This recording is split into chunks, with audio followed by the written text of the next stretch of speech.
आदरणीय मुख्य अतिथि सचिव महोदय फादर थॉमस, प्रधानाध्यापिका मध्य विद्यालय, सभी शिक्षकगण, मेरे शिक्षक वृंद, दूर दराज से आए हुए मेरे माता पिता एवं स्वजनों एवं यहाँ उपस्थित मेरे सभी सहपाठियों, सभी को नमस्कार और गणतंत्र दिवस की हार्दिक शुभकामनाएं।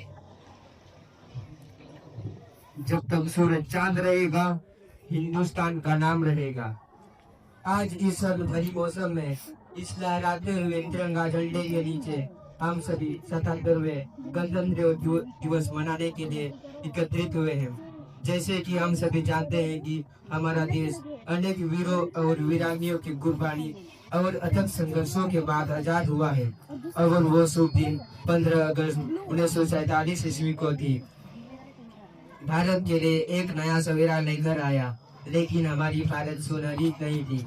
कई चुनौती थी और इनसे निपटना था।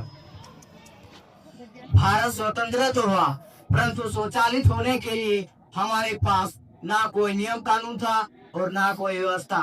तब बाबा साहेब अम्बेडकर और विभिन्न महापुरुषों के द्वारा दिन रात एक करके भारत के लिए लिखित संविधान तैयार किया गया और 1950 को लागू किया गया। हमारा देश पूर्ण गणतंत्र हो गया। इसी उपलक्ष्य में हर वर्ष हम 26 जनवरी को गणतंत्र दिवस के रूप में मनाते हैं और हम सभी भारतवासियों को एक धागे में पिरोकर रखता है। दोस्तों, 26 जनवरी को ही हमारा संविधान क्यों लागू हुई, इसका भी एक प्रमुख वजह है। इसी दिन 1929 के कांग्रेस के लाहौर अधिवेशन में रावी नदी के तट पर रात्रि 1 बजे पंडित जवाहरलाल नेहरू ने पूर्ण स्वराज्य की घोषणा की थी। यही कारण है कि 26 जनवरी को ही भारत के संविधान को लागू करने के लिए चुना गया और आजादी के पश्चात 26 जनवरी 1950 को हमारे पूरे देश में संविधान लागू किया गया। इसके क्रियाशील होने के बाद भारतीय संघ आधिकारिक रूप से इसी समय से भारत गणतंत्र राज्य हो गया, जिसने भारतीय सरकार अधिनियम 1935 को मौलिक सरकार कागजातों पर प्रतिस्थापित हो गया। हमारा देश संविधान के द्वारा धर्मनिरपेक्ष, समाजवादी और लोकतांत्रिक गणतंत्र घोषित कर दिया गया। हमारा संविधान नागरिकों के बीच स्वतंत्रता और सम्मान को सुनिश्चित करता है। पानी ना हो तो नदी किस काम की, आंसू ना है तो आंखें किस काम की, दिल ना हो तो धड़कन किस काम की, अगर हम वतन के काम ना आए तो यह जिंदगी किस काम की।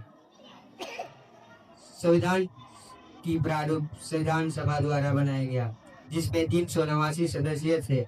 इनके निर्माण में 2 वर्ष 11 महीना 18 दिन लगे।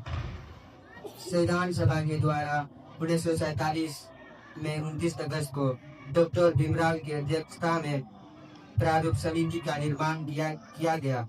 प्रारूप समिति के मुख्य सदस्य थे डॉक्टर भीमराव अम्बेडकर, जवाहरलाल नेहरू, गणेश वसुदेव मालवणकर, चक्रवर्ती राजगोपालचारी, संजय पाखे, बलवंत राय मेहता, सरदार वल्लभ भाई पटेल, कन्हैया लाल मुंशी, राजेंद्र प्रसाद, मौलाना अब्दुल कलाम आजाद, नलिनी रंजन घोष, श्याम प्रसाद मुखर्जी और संदीप कुमार पटेल। भारत के संविधान नागरिकों को खुद की सरकार चुनने के लिए अधिकार देता है।